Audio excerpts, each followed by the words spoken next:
ልጅ አውቆታለሁ እኔ አይቻት አላውቅም። የት ነው የምታውቂኝ? አትላንታ ትመጪ ነበር አይደለም? የማቴዎስ ወንጌልን እከታተላለሁ አለች። ገረመኝ። ከዛ ደግሞ ዳላስ ደግሞ አንድ ወንድ እንደዚህ ያለኝና አንተ ጌት የሚሆነው ምንም ሰዎች ጋር ከደረሰ እግዚአብሔርን አመሰገንኩ ማለት ነው። እናንተ ጋር ብቻ ዛሬ ዘመኑ ተመችቷል። ይቺ አንድነት በዚች መስኮቷን በትንሿ መስኮት ሲከፍት ከጽንፍ እስከ ጽንፍ አዲስ አበባን ባልደረቦቼ ጓደኞቼ ብለውኛል።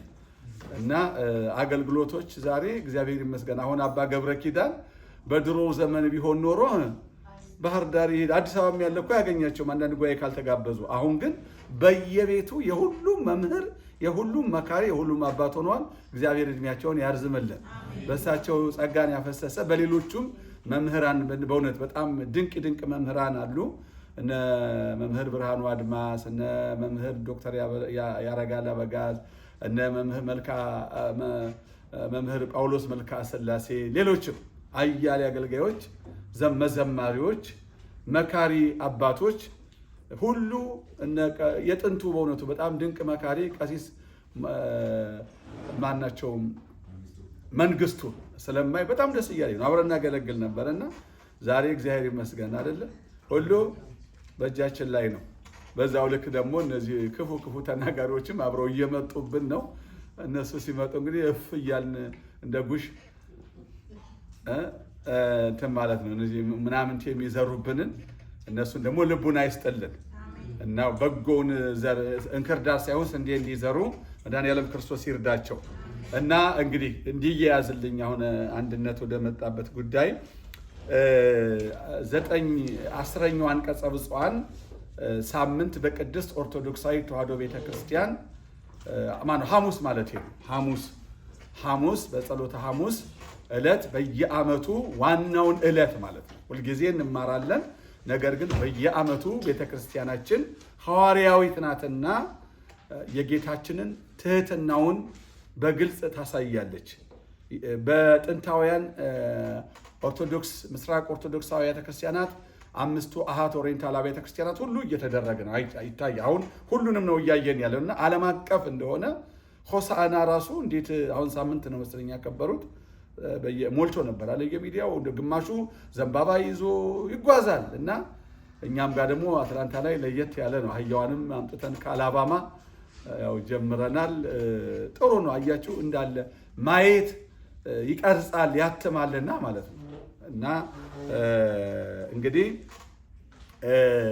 9ኙ አንቀጸ ብፁዓን ወይም እንዲህ የምታደርጉ ብፁዓን ናቸው እና ሁለቱን ብፁዓን ናችሁ ይላል ጌታችን። ወደ ቅርብ ያደርገዋልና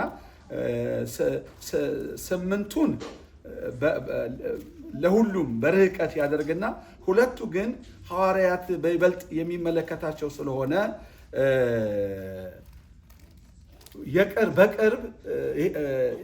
በቅርብ ያደርገዋል አንቀጹን ማለት ነው። እና ልድገመው መልሼ ማቴዎስ 5 ከቁጥር 1 እስከ 11 ድረስ 9ኙ ጌታችን አንቀጸ ብፁዓን ናቸው ያለው ከቁጥር 3 ጀምሮ ነው። ጌታችን በዚህ በተራራው ትምህርቱ ሕዝቡንም አይቶ ወደ ተራራ ወጣ። በተቀመጠም ጊዜ ደቀ መዛሙርቱ ወደ እርሱ ቀረቡ። አፉንም ከፍቶ አስተማራቸው እንዲህም አለ። የተራራው ስብከት ጌታ ታዋቂውን የተራራውን ስብከት ሲጀምር አፉንም ከፍቶ አስተማራቸው ሲል ቀጥታ አንዳንድ ጊዜ አሁን ብዙ ጊዜ የማዳን ትምህርቱም እየተጓዘ ስለሆነ ድውያን ሲመጡ በመሃል ይፈውሳል፣ ደግሞ ያስተምራል። ይሄ ግን ቀጥታ ጉባኤ ሰርቶ ተቀምጦ ያለምንም ማቋረጥ መሰረታዊውን ዋናውን የክርስትና ትምህርት እንደ አንድ መምህር ተቀምጦ ያስተማረበት ልዩ ስፍራ ነው ይሄ ስፍራና የተራራው ስብከት ምዕራፍ 5 ምዕራፍ 6 ምዕራፍ 7 ሳይቆራረጥ መሃል ላይ ሌላ ነገር ሳይገባ ሳይቆራረጥ የተሰጠ ትምህርት የተሰበከ ትምህርት ነው። ይህ ድንቅ ነገር ነው ማለት ነው። እና በመንፈስ ድሆች የሆኑ ብፁዓን ናቸው መንግሥተ ሰማያት የእነርሱ ናትና። 1 ሁለተኛው የሚያዝኑ ብፁዓን ናቸው መጽናናትን ያገኛሉና። 3ኛው የዋሆች ብፁዓን ናቸው ምድርን ይወርሳሉና። 4ኛ ጽድቅን የሚራቡ የሚራቡና የሚጠሙ ብፁዓን ናቸው ይጠግባሉና። 5ኛ የሚምሩ ብፁዓን ናቸው ይማራሉና። 6ኛ ልበ ንጹሖች ብፁዓን ናቸው እግዚአብሔርን ያዩታልና።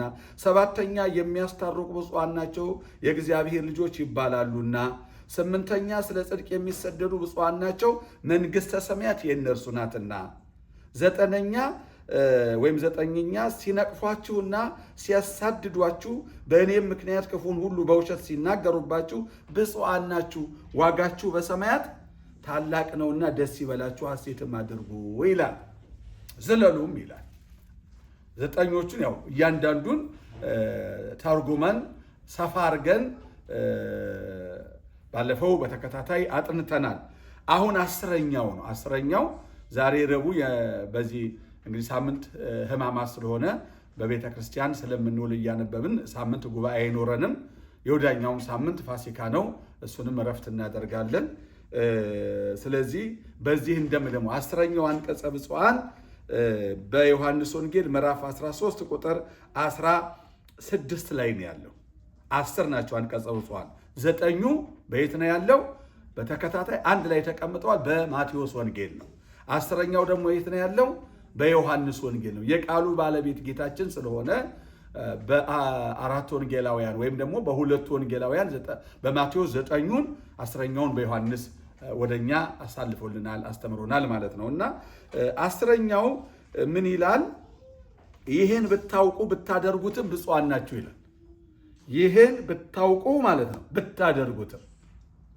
በክርስትና ማወቅ ብቻውን አያድንም።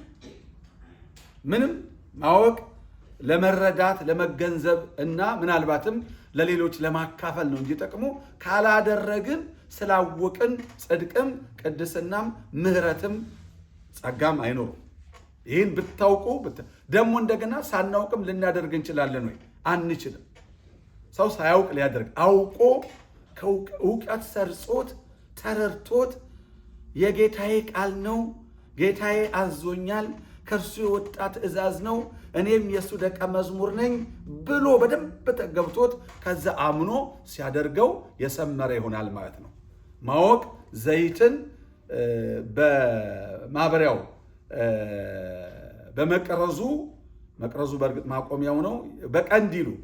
በቀንዲሉ ውስጥ መሙላት ሲሆን ዘይትን ማድረግ ደግሞ ምን ማድረግ ነው? ማብራት ማለት ነው። ዘይቱ ገብቶ ፈትሉም ተዘጋጅቶ ተጠምቶ እሳት ካልተለኮሰ ምን ሊያደርግ ይችላል? ምንም ሊያደርግ አይችልም። የዘይቱና የፈትሉ ወይም የቀንዲሉ የመብራቱ መዘጋጀት ደግሞ ዓላማው ለምንድን ነው? ለማብራት ነው። ካላበራ ምንም ጥቅም የለውም ማለት ነው። ምንም ጥቅም የለውም ማለት ነው። ስለዚህ ይህን ብታውቁ ብታደርጉትም የጌታችን የኢየሱስ ክርስቶስን ቃል አጥብቀን መማርና ጠንቅቀን ማወቅ አለብን። በፍቅር ማወቅ አለብን ማለት ነው። ከዛ በኋላ ደግሞ ማድረግ ሳናውቅ ልናደርግ አንችል። አንዳንዶች አሁን ምንም ሃይማኖት አላቸው፣ ለቃሉ ግን ለወንጌሉ ለትምህርቱ ምንም ቦታ አይሰጡም። እነዚህ ሰዎች ቢያደርጉ በስሜት ነው፣ በእምነት አይደለም የሚሆነው። በማድረጋቸው ይጸጸታሉ፣ ወይም ይታበያሉ፣ ወይም ይመካሉ። ማድረጋቸው መልካም ሆኖ ሳለ ምን ያበላሽባቸዋል? እውቀት ላይና እምነት ላይ ተመሰረተ ስላልሆነ ይሄን አድርጌ እንዲህ አድርጌው እያሉ እንደዛ ፈሪሳዊ አስራተ ኩራት ቢያወጡም በሳምንት አስራተ ኩራት አወጣለሁ፣ በሳምንት 2 ቀን እጦማለሁ፣ ይሄን ቤተ መቅደስ እኮ 46 ዓመት ያሰራ ነው እኛ ነው እያለ በግብዝነት ያፈራርሰዋል ማለት ነው። ከንቱ ይሆናል ማለት ነው። ትዕግስቱ ወዲያውኑ ቁጣ ያበላሻታል ማለት ነው። እና ማወቅ ማድረግ ሁለቱ የተያዙ ናቸው። እና ይህን ብታውቁ ብታደርጉትም ምን ነው ብታውቁና ብታደርጉት ብፁዓን ናቸው የተባልነው የሚለውን እያነበብን ነበረ። 1-2 ወንድሞች እና እህቶች ስለዘገያችሁ አንድነትን በተለይ ለሚከታተሉ መለስ እናድርገው ብለን ነው። ኢየሱስም ይላል ከቁጥር 1 ጀምሮ ዮሐንስ ምዕራፍ 13 ኢየሱስም ከፋሲካ በዓል በፊት ከዚህ ዓለም ወደ አብ የሚሄድበት ሰዓት እንደደረሰ አውቆ በዚህ ዓለም ያሉትን ወገኖቹን የወደዳቸውን እስከ መጨረሻ ወደዳቸው። የወደዳቸውን እስከ መጨረሻ ወደዳቸው። ጌታ ሆይ እስከ መጨረሻ ወደደን። በቃ ላይለዩ፣ ላይጣሉ፣ ላይነጠሉ ማለት ነው። እስከ ፍጻሜ አተማቸው ማለት ነው። ከነዚህ ውስጥ ማን ይጣላል? አሁን ጌታ እኮ ወዶት ነበር። እሱ ግን ጌታን ስላልወደደ ይሁዳ ተወገደ፣ ተጣለ። ችግሩ የማን ነው? ጌታ ስላልወደደው ነው ወይ? ራሱ ነው። ቃሉን አልሰማም። ቅድም እንዳልኳቸው አልጠበቀም። ይሁዳ አስመሳይ ነበረ። አንድም ቀን የጌታ ትምህርት ጥሞት አያውቅም። እሱ የሚያሰላስለውና የሚያስበው ሌላ ነገር ነበር፣ ሌላ ነገር ነበር እና በስንዴው መሃል የነበረ እንክርዳድ ነበረ። ጌታ ግን ወዶታል። የወደዳቸውን እስከ መጨረሻ ወደዳቸው የሚለው ዮሐንስ የይሁዳን መለየት ይጠቁመናል። ከዛ በኋላ ደግሞ ቅዱስ ጴጥሮስም እኮ ከዚህ በኋላ ተንገዳግዷል፣ ፈተና ገጥሞታል። ግን ቅዱስ ጴጥሮስ አፉ ፍርሃት አሸንፈው ለጊዜው። ግን የጌታችን ፍቅር በምኑ ነበረ? በልቡ ነበረ። ፍርሃት አሸንፎት ከዛ ከገጠመው ፈተና ለመውጣት ብሎ በጣም አሳዛኝ ቃል የተናገረው አስደንጋጭ ነው። ይሄን የምትይውን ሰውዬ በጣም እኮ ከባድ ነው አባባሉ አለ። ሰውዬ አለ አንተ ክርስቶስ ያው እግዚአብሔር ልጅ ነው እኮ ብሎ ነበር። አይ በቃ የሰው ጠባይ ይሄ ነው፣ ክህደት ይሄ ነው። አያችሁ ሙልጭ አድርገን ነው በቃ ስንለይ ስንደነግጥ፣ ግን ልቡ ውስጥ የሞላ ፍቅር ስለነበረ ማለት ነው። ወዲያው ወጥቶ ምን ሆነ? መራራ ለቅሶ አለቀሰ ይላል። መራራ ለቅሶ አለቀሰ አይደለም፣ መራራ ለቅሶ አለቀሰ ማለት ከመጀመሪያው ክህደቱ የበለጠ እጅግ አሰቀቀው ያ ድርጊት። ስለዚህ ጌታ እስከ መጨረሻ ወደደው እና እስከ መጨረሻ ወደዳቸው። እራትም ሲበሉ ዲያብሎስ በስምዖን ልጅ በአስቆሮቱ በይሁዳ ልብ አሳልፎ እንዲሰጠው ሐሳብ ካገባ በኋላ ዲያብሎስ የክርስቶስን የማዳን ሥራ የመስቀል ሥራ ሊያፈርስ በጣም እየተዋጋና እየታገለ ነው። 12ቱን ዞራቸው። ጴጥሮስን ጥሎት ነበረ እኮ አይደለ? ጥሎት ነበረ። ግን መቼ ተሸነፈ ዲያብሎስ? አው መራራ ለቅሶ ሲያለቅስ መበደል እንበድል ዲያብሎስ ደስ ይለዋል ስንበድል፣ ስናለቅስ ስንንሳ ስንገባ ግን ጥሎ ነው የሚጠፋ። አይወድም እሱ። መራራ ለቅሶ ሲያለቅስ ሰይጣን ጴጥሮስን ለመተው ትልቁን ሐዋርያ ማርኮት ነበር እኮ አይደል? አንተ ክርስቶስ ያው እግዚአብሔር ልጅ ነህ ያለውን ጥሎት ነበረ። በእውነቱ ማርኮት ሊሄድ ነበረ። ግን የጌታችን የኢየሱስ ክርስቶስ ፍቅር ስላለው አያችሁ፣ ፍቅሩ ካላችሁ ፍቅሩ ይኑረን እንጂ ብንበድል እንደነገጣለን አይደል? እንጸጸት ቶሎ ብለን እንሽቆጠቆጣለን። አንዳንዴ የበደልና የኃጢአት ማዕበል መጥቶ ያላጋናል፣ ጠርጎ ይወስድናል፣ በዝሙት ይጥለናል፣ ሊያስዋሸን ይችላል፣ ሰው ሊያሳማን ይችላል። ወዲያው ግን ምን እናደርጋለን? የእግዚአብሔር ቃል ድንግጥ እንልና በስመ አብ ብለን ቀላሉን ጸሎት ይቅር በለኝ ፈጣሪ እንላለን እዛው። በጣም ሲከብደን ደግሞ ወደ ንስሐ አባታችን መጥተን እናዘዛለን። ይሄ የቅዱስ ጴጥሮስ መንገድ ነው፣ የተነሳያን የአማኞች መንገድ ነው። ይሁዳ ግን እንጥፍጣፊ ፍቅር ስለሌለው ለጌታ ሽቶ እንደሌለው በምን ምስክሩ ምንድን ነው? ሽቶ ጌታ ያቺ ሴት ስትቀባው እኮ ምን አለ? ለምን አለ እኮ በቃ ተበሳጨ። ማባከን ነው እኮ አለ። ምቀኛ እሷ ለቀባችው፣ እሷ ፍቅሯን ላፈሰሰችው የእሱ መብሰክሰክ። ቅዱስ ዮሐንስ ደግ ነው፣ የፍቅር ሰው ነው በጣም። ዮሐንስ ጌታ በመቀባቱ ተደስቷል። ስይኔ ጌታ ሲያንስህ ነው ሲል፣ ይሁዳ ግን ቀጥል አለ። ዮሐንስ ምን አለ? ሰበቡ ነው ደግሞ የይሁዳ ሰበቡ ምን አለ? ይሄ እኮ ብዙ ዋጋ፣ እናንተ ዝም ብላችሁ ይሄ ምን እንደው የገሊላ ገበሬ ሁላ ዋጋውን አያውቅም። ይሁዳ ነጋዴ ነበር እንዴ? ዋጋውን ስለሚያውቁ ይሄ እኮ 300 ዲናር ያወጣል ብሎ እንደው ይሁዳ ወደ ሱቅ ሳይከፍት አይቀርም። እና ሱቅ መክፈት ነውር ነው እያልኩ ሳይሆን እንዴት በቃ ዋጋው 300 ዲናር ያወጣ ነበር ያለው እኮ ይሁዳ ነው። እና ተሽጦ ለድሆች ሊሰጥ። አያችሁ እዚህ ጋር ደግሞ ቀቢዋ ለድሆች ነው ያሰበው ይሁዳ። እዚህ ጋር ይሁዳ ማነው? ዮሐንስ የፍቅር ሰው ነው፣ ሊያጋልጠው ፈልጓል። ግን እንደው ሰበበኛነቱና ጠንቀኛነቱ ቀጣፊ ነው። አሁንስ አላበዛውም እንዲህ ብሎ ለድሆች ተገዶላቸው አይደለም። ገንዘብ ያዙ እሱ ነበር፣ ወደ ጌታ የሚመጣውን መባ የሚቀበለው እሱ ነበረ። እስከዚያ ይወስድ ስለነበረ እንደው 100-200 ሊያጭድ ፈልጎ ነው። ብዙ ጊዜ ሰዎች የራሳቸውን ፍላጎት በመንፈሳዊ ቃል ለሌሎች ያሰቡና የተቆረቆሩ በመምሰል ይቀባባሉ። ሸፍተኞች እንደዚህ ናቸው። ለምን ይላሉ። እና ጌታችንም ተዋት አለ። ተዋ፣ አታድክሟት፣ ይቺ አስቀድማ ለመቃብሬ አደረገችዋል። አቤት! እሷ እኮ ለመቃብር ለምን እኮ አላሰበችም። ሞቱንም እኮ ያወቀች አይመስለኝም። እሱ ግን አሻግሮ አሰበላት። ማንን ቀደመች? መግደላዊት ማርያምን ቀደመች። ማነው ሽቶ ይዞ ሄደው ማለዳ ገስግሶ የትንሣኤ በሶስተኛው ቀን መግደላዊት ማርያምና ጌታን የሚወዱት ነበሩ። እነሱን ቀደመቻቸው። አንዳንዴ እናንተ አስባችሁት አለም፣ ነገር ግን ብዙ ሰው ትቀድማላችሁ። እሱ ያስቀድማችኋል። መልካም ስራችሁ እንድትቀድሙ ያደርጋችኋል። ማንን ቀደመች? ማነበረ በጣም 100 ሊትር የሚያወጣ የሽቶና የከርቤ ቅልቅል ቀባው የተባለው ሰው ማን ነው? ዮሴፍ ዘአርማትያስ ነው። ጌታን ሲገንዝ ሽቶ እየቀባ ነበረ። አሁን እቺ ሴትዮ ጌታ አስቀድማ ለመቃብር ያደረገችው አላለም? ዮሴፍ ኒቆዲሞስን ቀድማለች። በሶስተኛው ቀን ሽቶ ይዘው ወደ መቃብሩ የገሰገሱትን ሴቶች ቀድማለች። እሷ ይሁን ሁሉ አስባ አስልተ ቆይ ልቅደማቸው ብላ ነው እንዴ? ቆይ ላስመዝግብ ይመዝገብልኝ ብላ አይደለም። በየዋህነት አደረገ። በየዋህነት አድርጉ፣ ጌታ ዘንድ ትቀድማላችሁ። ደሞስ ለመቅደም ብለን እናደርጋለን እንዴ?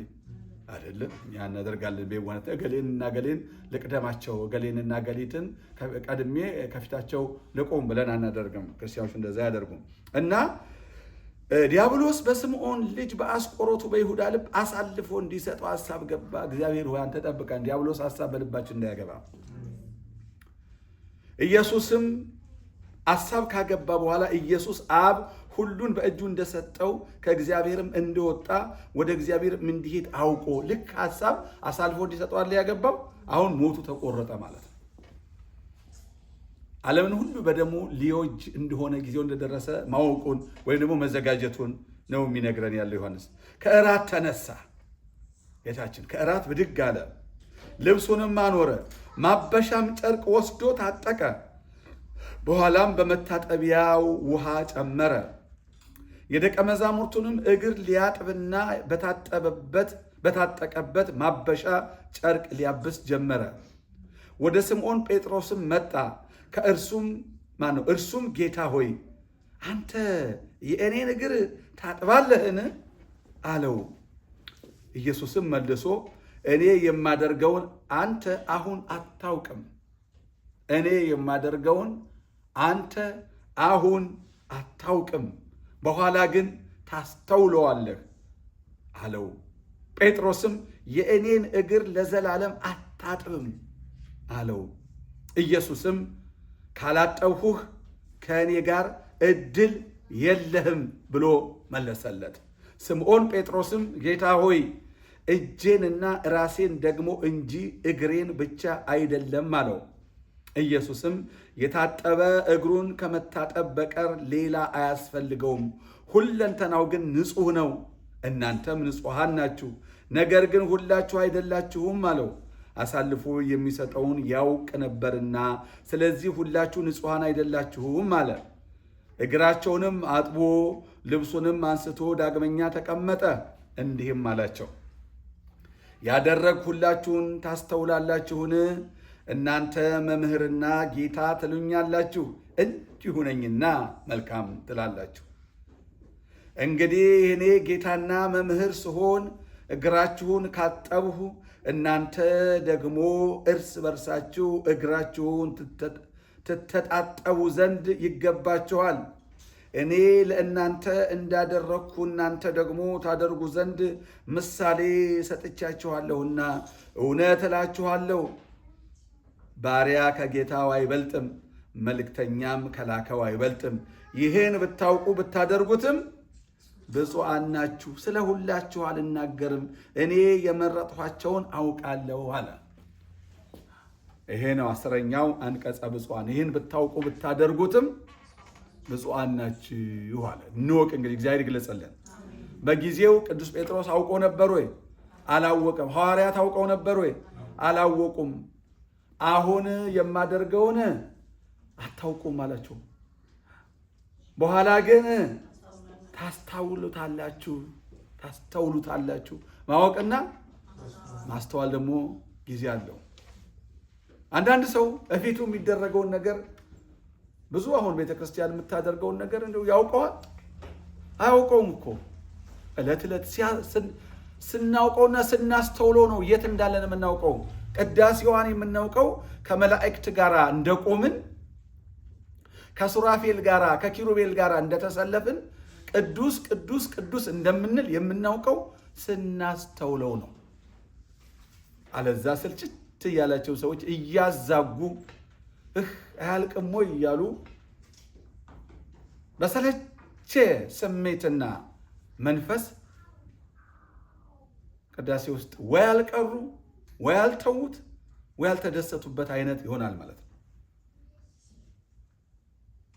እና አዎ ሐዋርያት በዚያን ጊዜ ይህ ዮሐንስ ነው የጻፈው። ይህን ጽሑፍ ሕጽበተ እግር ዮሐንስ ነው። የፍቅር ደቀ መዝሙር ስለሆነ እያንዳንዷን እንዴት እንደጻፋያችሁ ተነሳ ይላል። ጨርቁን ታጠቀ፣ የውሃ መታጠቢያውን አነሳ። በጣም አተኩሮ ነው ዮሐንስ የተመለከተው። እኛም አተኩረን ወደ ቃሉ እንድንመለከት ይርዳል። ከዛ በኋላ ተነሳ፣ መታጠቢያውን ውሃ ሞላ፣ ወደ ስምዖን ጴጥሮስ ሄደ። ቀዳሚ ነው፣ አረጋዊ ነው። ቅዱስ ጴጥሮስ በጣም ይወዷል ጌታን። ይገርማቸዋል፣ ተፈትኖ ነው እንጂ። ስለዚህ ወደ እሱ ቀረብ ሲል ጴጥሮስ ገባው። ውሃ ይዞ ሲመጣ መታጠቅ፣ ይህ የአይሁድ ልማድ ነው። አንድን ሰው አክብሮ እንግዳ ብዙ ጊዜ የሚያከብሩት እንግዳ አይሁድ ወደ ቤታቸው ሲመጣ ይህን ያደርጋሉ። ለምሳሌ ሉቃስ 7 ላይ ያ ፈሪሳዊው ወደ ቤቱ ምሳ ጋበዘው ጌታን እና ጌታ ገባ። ፈሪሳዊው ዝም ነበር። ጌታ ኧረ የሚቀር ነገር እኮ አለ አላለም። ዝም አለ። እዚህ ተቀመጠ አለው። ተቀመጠ። ብላ አለ። እሺ አለ ጌታ። አሁን ምስጢሩ የተገለጠው አንዲት ሴት መጣች እዛ ቤት። አንዲት ኃጢአተኛ፣ በዛ ከተማ የታወቀች ኃጢአተኛ ናት። ኃጢአተኛ የነበረች ነው የሚለው እንጂ ስሟን አይጠራም። ገሊት ናት አይደለም። ፈሪሳዊነትና ደግሞ ኃጢአተኞች በጣም ፈሪሳውያን አፋቸው አይጣል፣ አይናቸው ፈራጆች፣ ከኃጢአት ግን የጸዱ አይደሉም። በቀደም እንዳለው ግመል የሚወጡ ትንኝ የሚያጠሩ የተለሰነ መቃብር የሚመስሉ ናቸው። ቤቱ ስትገባ ፈሪሳዊው አቆነጠነጠው፣ አይኑ ቀላ። ለምን? ኃጢአት። ይህን የከበረ መምህር ጠርቼ ቤቴ ይቺ የርጎ ዝንብ ኬታ ባቷ መጣች ነው። በቃ ዛሬ እኮ እንትኔን እኮ አድዱ እንደው ይቺ ጥልቅ ብዬ እንደው ጉድ ሰራች ዛሬ። ነቢዩም በቃ ኢየሱስ ብድግ ብሎ በቃ እንዴ ምንድን ነው አንተ ብሎ ሊወጣ ነው በቃ ብሎ ተዘጋጅቶ ነበር። የእኛ ጌታ አይወጣም። ቶሎ ተንደርድራ ሰው እየፈለገ ነበር። አንቃ አስወጣል ይል ስሞን ጌታችን እግር ላይ ድፍት አለች። ጌታ ቆንጠር ፈንጠር ብሎ ይነሳል ብሎ ሲጠብቅ ዝም አላት። እግሩ ላይ ተደፍታ ለንስሐ ተዘጋጅታለችና ኃጢአት ወቅሷታልና ከመቀጽበት ገና አካለ መለኮቱን እግረ እግዚእነ ኢየሱስ ክርስቶስን የጌታን እግሮች ስትነካ ምሕረቱ ወደ ልቧ ውስጥ እንዳለ እንደ አንድ ከራስ ፀጉሯ እስከ እግር ጠፍሯ ከህሊኗ እስከ ነፍሷ አጠለቀለቃት። ምሕረቱ አስቀድሞ ጎበኛት። ኃጢአት ተገሰጸ። ያኔ ስቅስቅ ብላ የአይኖቿ መስኮቶች እንባን ያፈልቁ ዘንድ ተነደሉ፣ ተከፈቱ። በቃ አፈስ አንዠቀዠቀችው እንባዋን። እግሩን አራሰችው። ወዲያውኑ ትዝ ሲላት እግሮቹ በቃ ውሃ በእንባ ፈሰሰ ነው የሚባለው። እንደው እንባ አይደለም ጠብጠብ ያለው። እንደገና ፀጉሯን ልክ ጀርጋዳ ፀጉሯ ስኩነሰነስበት የነበረው መቼስ ልዩ ፀጉር ነው ያላት። ተኮራበት የነበረው ዓለምን ተማረክበት የነበረው ፀጉሯን ደግሞ መልሳ እንደ ፎጣ እግሮቹን በፀጉሯ ደግሞ ታብስ ጀመረ። የሚገርም ነው። ቀጠለችና ደግሞ ፍቅር አጥለቀለቃት። ዝሙትን ተኖ ጠፋ። አመለኮታዊ ፍቅሩ ሲያጥለቀለቃት እግሮቹን ደግሞ ያለማቋረጥ ትስመው ጀመረ ይላል። 3 ነገር። 4ኛ ሽቶ ልትቀባን የመጣችው ከሽቶው አስቀድሞ ልቧ ስለተሰበረ እንባዋ ቀደመ እና ጌታ ላይ 4ኛ ሽቶ ቀባችው። ይህ ሁሉ ሲሆን ጌታ ዝም አለ። በፍቅር ተመለከታት። ስምዖን ያጎደለውን ነገር እሷ በእጥፍ ሞላቸው። ስምዖን ውስጡ አኮረፈ፣ አጉረመረመ። ሸፍጠኛ ፈሪሳዊ ልቡ ወደ ሐሜት ሄደ። ይህ ያለ በልቡ ይሄ ሰው ነቢይ አይደለም። አረጋገጥኩ አለ። ይሄ ነቢይ አይደለም። ነቢይማ ቢሆን ኖሮ ይህቺ የምትዳስሰው በዚህ ቆሻሻ እንበዋ እግሩን የምታርሰው የምታቆሽሸው ለስምዖን ማቆሸሽ ነው። ማን ስምዖን ፈሪሳዊው ማለት ነው። በዛ ደግሞ ዝሙት በምትማረክበት ጸጉሯ ደግሞ እግሩን ስታብሰው ወግጅ ማን እንደሆነች ባወቀ ወዲያ ገፍትሮ በጣላት ነበረ አለ።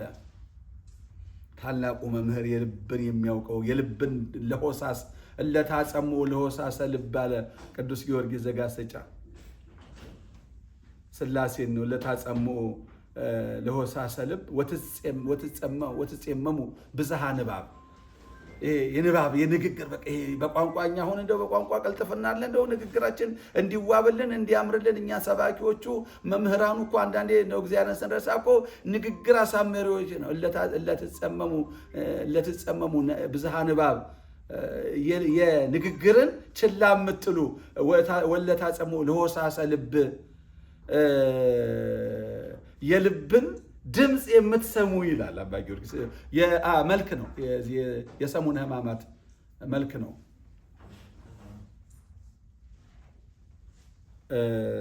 ሙሉ እንትን አልመጣለኝ እና ስሉስ ቅዱስን ነው የልብን ሽክሹክታ የሚያደምፀው ጌታ ስምዖንን ሰማ። ስምዖን አለው። አይ ስምዖን ቀጥታ ወደ ነገሩ አልሄደም ጌታችን። የአይሁድ መምህራን በፈሊጥና በምሳሌ ማስተማር ልክ እንደ ነቢዩ ናታን ይወዳሉ። ነቢያትም ሁሉ እንደዛ ነው የትምህርት ስርዓታቸው። ስምዖን አለው። አቤት አለ። ነቃለና አንድ ሰው ሁለት ባለ ዕዳዎች ነበሩት። አንደኛው 500 ዕዳ ነበረበት፣ አንደኛው ደግሞ 50። ሁለቱም የሚከፍሉት አጡ። ለሁለቱም ምሕረት አደረገላቸው። ስለዚህ ለዚህ ምሕረት ላደረገውስ ባለሀብት አብልጦ የሚወደው የትኛው ይመስልሃል? አለ 500 የተወለቱ ነው። እንግዲያስ አለው እንግዲያስ ይህች ሴት አየሃት አለ። ቀባነን አለና ምን ሊለኝ ነው ደግሞ ማየት ቀላላ እውር መሰልኩት እንዴ ሳይላይ ቀረ። ምን ማለት ነው አየሃት ማለት? እሱ ፈሪሳዊው ያየው ላይላውን ነው። ጌታ ግን ውስጡን ነው ያየ። አያት ይህች ሴት? አዎ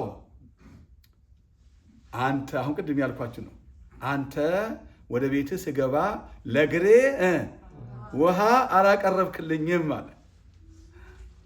አላቀረብክልኝም፣ ባህላችን ስርዓታችንን ጥስ አላከበርከኝም። እንደው ዝም ብለህ ነው የስሙላ ነው። እሷ ግን ውሃ ሳይሆን በእንባዋ እግሬን አራሰችው። ማበሻም ታጠቀ ይላል ለቅዱስ ዮሐንስ ጌታ። ውሃ ብቻ ሳይሆን ማበሻም ታጠቀ ይላል።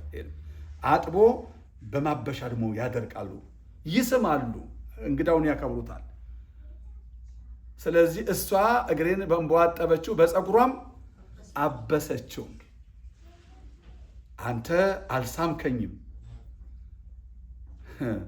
ፍቅር የለውም ለካ የሚያበሉን ሁሉ ፍቅር እንደው ሲያበሉን የወደዱን ይመስለናል አይደለም። ለካ ማዕድ እንደው የሆነ ነገር ማህበራዊ ነገር ነው እንጂ የልብ ፍቅርን ብቻውን አይገልጥም።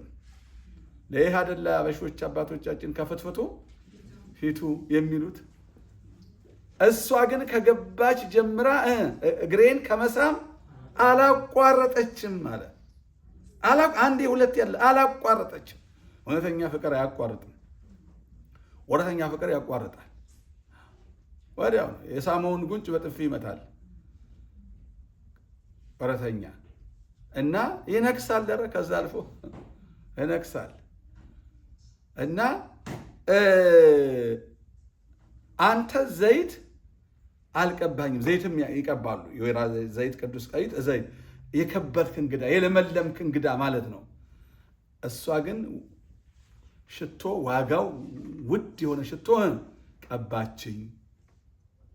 ይህንም አይቻለሁ። ስለዚህ ብዙ ወዳለችና ኃጢአተኛ አለ ብሎ የከሰሳት ብዙ የሆነ ኃጢአቷ ተሰርዮላታል። ጥቂት የሚወድ ጥቂት ይሰረይለታል። ያንተ ጥቂት ነው አለው። ልጄ ሆይ እምነትሽ አድኖሻል፣ በሰላም ሂጂ። አቤት ደስ ሲል! እምነት ይሄ ነው። ብዙ መውደድ ይሄ ነው። እንደ ስምዖን ማዕድ ማስተናዳት፣ እራት ማዘጋጀት ይቻላል። ብዙዎች ትልቁ ነገር መገለጫ ይመስላቸው ማዕዱ ነው፣ መብሉ መጠጡ ነው፣ ቁሳቁሱ ነው። ይቺ ሴት አንድ እንጎቻ ዳቦ ይዛለች። በሙሉ እነዚህ ያደረገችው ሁሉ ሆድ ውስጥ ይገባል፣ ባፍ ይላመጣል። ምንን ነው የሚያረካው? መንፈስን፣ ህሊናን። ፍቅር ረቂቅ ነው። ፍቅር በጥቅማ ጥቅም ላይ ብቻ የሚገለጥ ነገር አይደለም። ረቂቅ ነው። የነፍስ ምግብ ነው። የህሊና በረከት ነው ማለት ነው። ብዙ ውደዱ። እሺ፣ እግዚአብሔር ብዙ እንድንወድ ያደርጋል። ብዙ የሚበልጠውን እንድናውቅ እግዚአብሔር ያርገን። ስለዚህ የፍቅር ዋና ምልክት ነውና ጌታ ተነስቶ ሊያጥብ ቀረበ። ትሑቱና የዋሁ ጴጥሮስ ደነገጠ። ጌታን እጅግ ያከብረዋል። በማህበረሰቡ ዘንድ ይህንን ነገር የሚያደርጉት ዝቅ ያሉት የተከበሩት ተራዎቹ፣ ምንዝሮቹ ለአለቆቹ፣ አገልጋዮችና ሎሌዎች ለጌቶች ነው እንጂ ደቀ መዛሙርት ለመምህር ነው እንጂ በየትኛውም ታሪክ ውስጥ መምህር ደቀ መዛሙርቱን አጥቦ አያውቅም። አሳዳሪም ባሪያውን፣ ጌታም ገዥም ሎሌውን እግሩን አጥቦ አያውቅም። ታይቶም ተሰምቶም አይታወቅም። ጌታ ግን አደረገው። ስለዚህ ጴጥሮስ ደነገጠ። አንተ የኔን እግር ታጥባለህን ያለው። ልብ በሉ ሰዎች የሰውን ልጅ ማን ይሉታል ሲል ተናገሩ። እናንተ ማን ትሉኛላችሁ ሲል ቅዱስ ጴጥሮስ ምን አለ? አንተ ክርስቶስ የሕያው እግዚአብሔር ልጅ ነህ። ያኔ ተሳቋል? አልተሳቀቀም።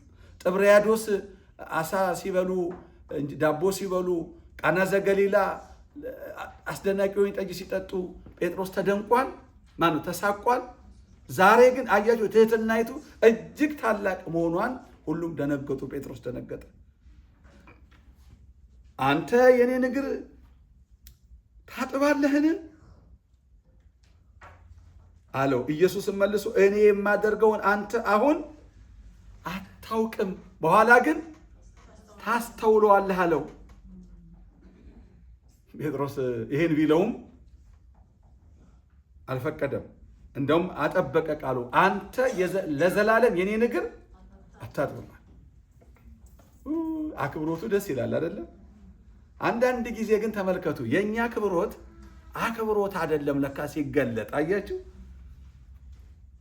አክብሮታችን አክብሮት ነው ያልነው ነገር የሆነ ነገር ያንሰዋል። ፍጹም አይደለም። አክብረን እናዋርዳለን። እኛ አክብሮት የምንለው ነገር ለካ ዝም ብሎ ነው። አክብሮት ማለት ጌታ ያደረጋት ናት። ጌታን መምሰል መከተል ነው። አይሆንም ማለት ጌታችን አሁን ነገሩን ከፍ አደረገው ነው። ይሄን አልከው፣ እንግዳው ይሄንን ካልተቀበልክና እግርህን ካላጠብኩህ ለዘላለም ከኔ ጋር እድል ፈንታ የለህም፣ ተቆርጠህ ትጣላለህ አለው ጌታችን። ቁርጥ ያለ አቋም ወሰደ ጌታ። ጴጥሮስ ደነገጠ። ጌታ በዚህ ደረጃ አቋም ይይዛል፣ ጉዳዩ ይህን ያህል ጠንካራ ነው ብሎ አላሰበም። ለሱ ማክበሩ ነው። ጌታ ደግሞ አለው ክርስትና ማለት ይሄ ነው። ይህንን ዛሬ አንተ አክብረኸኛል ብዬ ብትወው ያ በአንተ ሀሳብ ብስማማ ማለት ክርስትና አይሆንም። የበላዮች ነን የሚሉ የበላይነታቸውን እንደያዙ፣ ዝቅ ያሉም ዝቅተኛ ስፍራ እንደያዙ፣ ኩራትና ትዕቢት ከፍታቸውን ስፍራቸውን እንደያዙ፣ ትህትናም ከኩራትና ከትዕቢት በታች ሆና መቀጠሉ ነው። ጌታን መምታት ማፍረስ ነው የፈለገው። ክርስትና ይሄ ነው። ወዲያው ደነገጠና ከአንተማ የምለዩ ያንተ ይሁን የኔ ቅር እንግዳው አለ ሁለንተናዬን አይነት እሱ ደግሞ እንዲሁ እግሬን ብቻ አይደለም ሁለንተናዬን የምታጠበዋል። አንተ ደግሞ አሁንም አበዛው። ያንተ ነገር ደግሞ እንደው የለም ግድ የለም እግሩን የታጠበ ሁለንተናውን ንጹህ ነው አለው። እንደው እዛ እንትን ውስጥ እንደው ጥልቁ እንደው ገብቶ እንትን ማለት አንዳንድ ሰዎች እንደዛ አይረኩም። ትንሽ የጸበል ስንረጫቸው አባታችን ቆይ እንዳለ በባሌው ይገልብጡብኝ የሚሉ አሉ። የእግዚአብሔር በረከት ትንሹ እኛ ምንድነው ሳችሁ ውስጡ ገብተን በቃ ወዘን ያ ነው የሚሰማን። ብዙ ነገር እንወዳለን። እግዚአብሔር ሲነካ ማለት ነው ቀብተዋ ሁለንተናችንን ትቀድሰዋለች። ሁለንተናችንን ይፈውሰዋል። ሁለንተናችንን አንዳንድ ጊዜ አንዳንድ ሰዎች የሆነ በመንፈሳዊ ነገር ስጋዊ ሐሳብ ይገባባቸውና መንፈሳዊውን ነገር የሚጋፋ ነገር ያደርጋሉ። ምዕመናን ባለማወቅ በየዋህነት በቀንነት ነው። አንዳንዶች ግን ይሄኛው ለዓይንህ ጸበሉን እኮ ነው፣ ይሄኛው ለጆሮህ፣ ይሄኛው እንደ ስፔሻሊስት ሐኪም እንደው ያገር የእግዚአብሔር እጅ አንዲት ናት። በረከቱም ፈውሱም አንዲት ናት።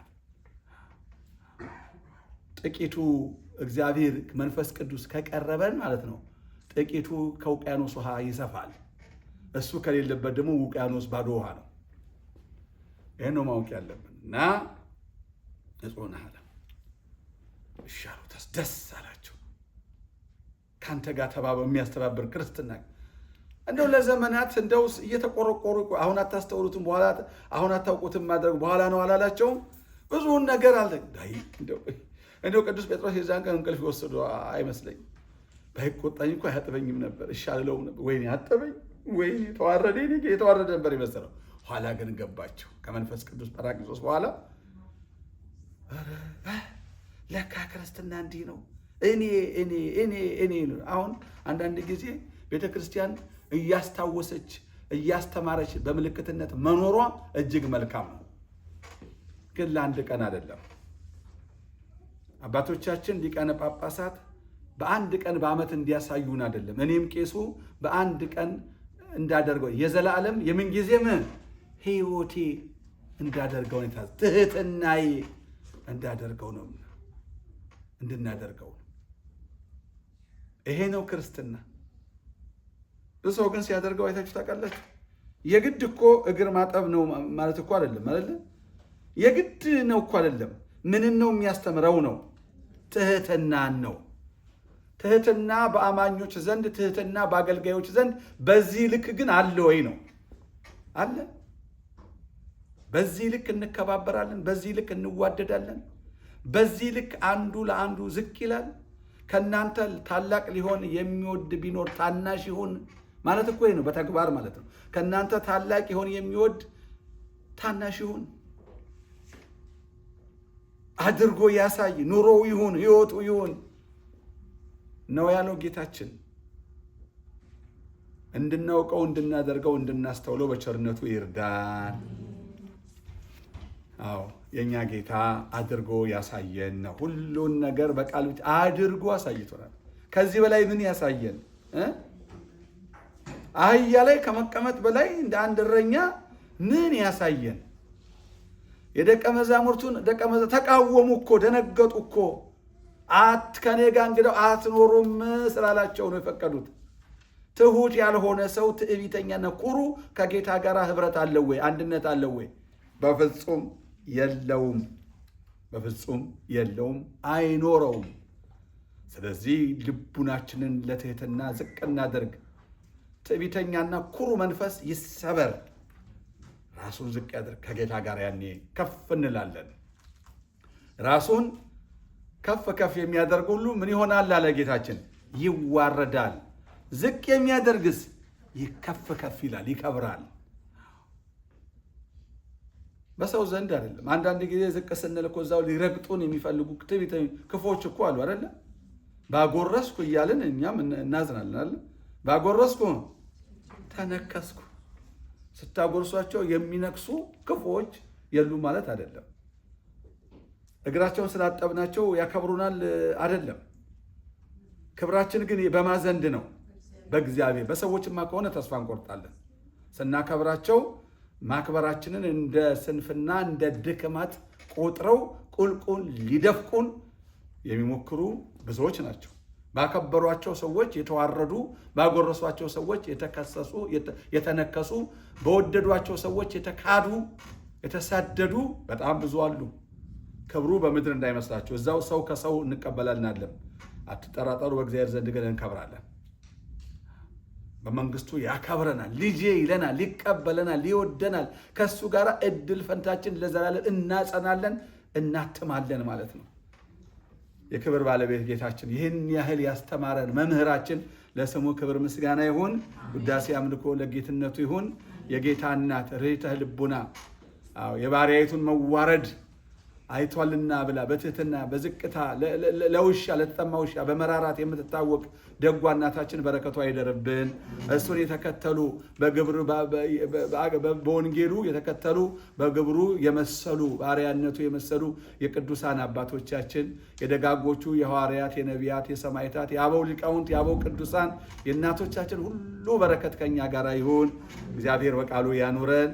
ወስብሐት ለእግዚአብሔር ለብርሃነ ትንሣኤው በሰላም ያድርሰን። ቅዱስ ጌታ ሆይ እናመሰግንሃለን። ልጆችህን ባርከን ጌታ ሆይ ክፉን እንድናሸንፍ በአንተ መንገድ እንድንሄድ አቤቱ በትህትና ውስጥ እንድናልፍ በፍቅር ውስጥ እንድናልፍ ለፍቅርህ እንድንገዛ አቤቱ እርዳን። ጌታ ሆይ አቤቱ የሚቃወመንን እንደ ይሁዳ ሐሳብ ክፉ ሐሳብ በልባችን ሊያገባ የሚዋጋንን ሰይጣንን አቤቱ በቅዱሳን ሊቃነ መላእክት በቅዱስ ሚካኤል በቅዱስ ገብርኤል ሰይፍ አንተ ምታልን፣ አረቀልን። እነሆ ዛሬ ሰማዕትህ የቅዱስ ጊዮርጊስ ዕለት የምናስበት ነው። ተጋዳዩ ሰማዕትህ 7 ዓመት የተጋደለው አሰቃዮችን በስቃይ ያሳፈረ በመሳሪያ ሳይሆን በመሰቃየት የበለጣቸው ግራ ያጋባቸው የተጋዳዩ የኃያል ጽኑ መስተጋደል የቅዱስ ጊዮርጊስ በረከትን አሳድርብን። የመናኙን የሐዋርያህን አባታችን የተክለ ሃይማኖትን በረከት አሳድርብን። የቅዱሱን ካህን የጸጋ ዘአብን የተወደደችዋን እናት የቅድስት እግዚአብሔርን በረከት አሳድርብን። አሜን። አባታችን ሆይ በሰማያት የምትኖር ስምህ ይቀደስ፣ መንግሥትህ ትምጣ፣ ፈቃድህ በሰማይ እንደሆነች እንዲሁም በምድር ትሁን። የዕለት እንጀራችንን ስጠን ዛሬ፣ በደላችንን ይቅር በለን እኛም የበደሉንን ይቅር እንደምንል፣ አቤቱ ወደ ፈተና አታግባን ከክፉ ሁሉ አድነን እንጂ መንግሥት ያንተ ናትና ኃይል፣ ክብር፣ ምስጋና ለዘለዓለሙ አሜን። እመቤታችን ቅድስት ድንግል ማርያም ሆይ በመልአኩ በቅዱስ ገብርኤል ሰላምታ ሰላም እንልሻለን። በሐሳብሽ ድንግል ነሽ፣ በሥጋሽም ድንግል ነሽ። የአሸናፊ እግዚአብሔር እናት ሆይ ሰላምታ ላንቺ ይገባሻል። ከሴቶች ሁሉ ተለይተሽ አንቺ የተባረክሽ ነሽ፣ የማኅፀንሽን ፍሬ የተባረከ ነው። ጸጋን የተመላሽ ክብርት ሆይ ደስ ይበልሽ፣ ልዑል እግዚአብሔር ከአንቺ ጋር ነውና ከተወደደው ልጅሽ ከጌታችን ከመድኃኒታችን ከኢየሱስ ክርስቶስ ዘንድ ይቅርታንና ምሕረትን ለምኝልን ኃጢአታችን ያስተሰርይልን ዘንድ ለዘላለሙ አሜን። የእግዚአብሔር አብ ጸጋ፣ የእግዚአብሔር ወልድ ፍቅር፣ የእግዚአብሔር መንፈስ ቅዱስ ቸርነት ከሁላችን ጋር ይሁን። ስብሐት ለእግዚአብሔር።